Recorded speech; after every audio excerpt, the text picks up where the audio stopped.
Welcome to the module on educational access. We've assembled here some of the top scholars in the field of education and inequality. This is one very special module. We're going to explore here two key questions. The first is a simple empirical question. Is your family background, whether your parents are well off or not, becoming more or less consequential for your schooling and your access to college? And the second is a policy question. What can we do to ensure that all children have equal access to schooling? In other words, how can we ensure that the accident of birth doesn't determine how much schooling you get and what type of schooling you get? In taking on this first empirical question, social scientists often use the following simple causal diagram, what we sometimes call the OED triangle. In this triangle, O stands for your social origin. This is your parents' income, your parents' education, your parents' occupation. E in this diagram stands for education. This is whether you drop out of high school, whether you finish high school, whether you go on to college. And finally, D is your social class destination, whether you have a good or bad job, or whether you're poor or rich. Now that you've seen the diagram, let's start with O. The idea here is that children are born into families with parents who are higher or lower on income, education, and occupation. In other words, some children are very lucky, and the proverbial stork drops them into very advantaged circumstances, while other children are so unlucky as to be delivered into disadvantaged circumstances. So the key question here is how O affects E.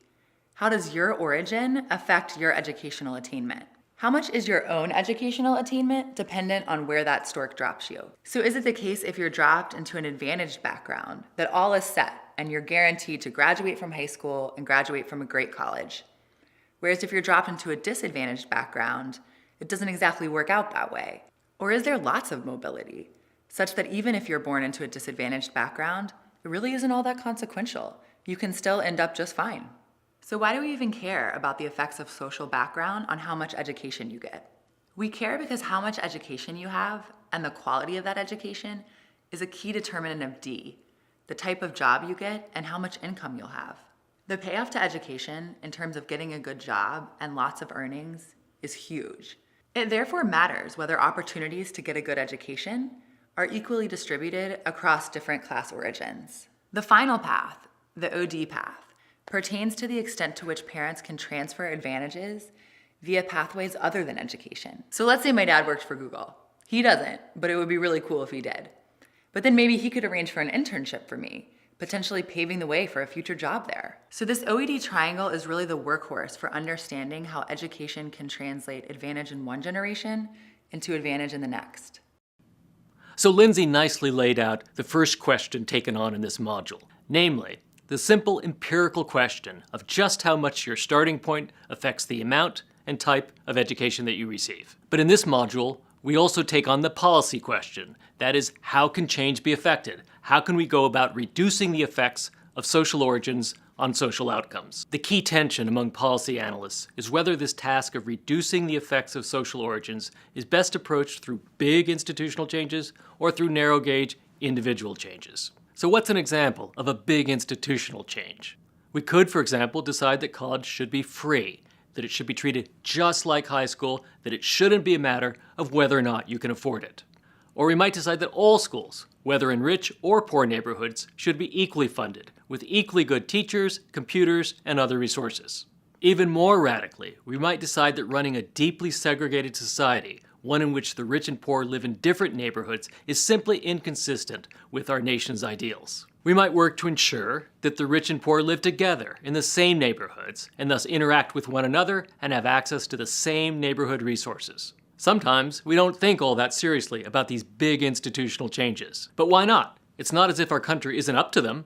To the contrary, we're a country famous for changing our institutions when they're inconsistent with our principles. For example, we've abolished the institution of slavery, we've established universal access to high schools, and we've ruled that racially segregated schools are unconstitutional. This is a country founded on the idea that institutions should be perfected, perfected in accord with our highest ideals and commitments. But in present-day debates, we often reject such big institutional changes in favor of trying to change how the individual behaves in the context of existing institutions. We treat our current constellation of institutions as given because we think that changing them is difficult and unlikely. At least until that big reform happens, we therefore need to develop tools to change how individuals behave right now. Carol Dweck, a psychologist at Stanford, is going to talk about how amazing things can happen with seemingly small and benign individual-level interventions. So let's rehearse the key issues of this module. The first, the simple empirical question. How, if at all, are the effects of social origins on educational outcomes changing? And the second issue is the more complicated and fractious policy one.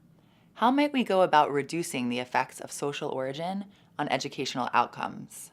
As you listen to these modules, you should ask yourself, who makes the most compelling case on this second issue? Is it the individualist approach or the institutionalist approach that you find most compelling? This discussion and debate plays out across the 4 videos. First, Sean Reardon asks whether rich kids perform better on educational tests than poor kids. And then Richard Breen asks whether this difference translates into advantages for rich kids. Next, Michael Hout steps back and looks at whether there are enough college slots in the first place. And then Carol Dweck reveals the power of a simple individual-level intervention. As you watch these videos, you might therefore ask yourself, what is the implicit lever of change in each of the videos in this module?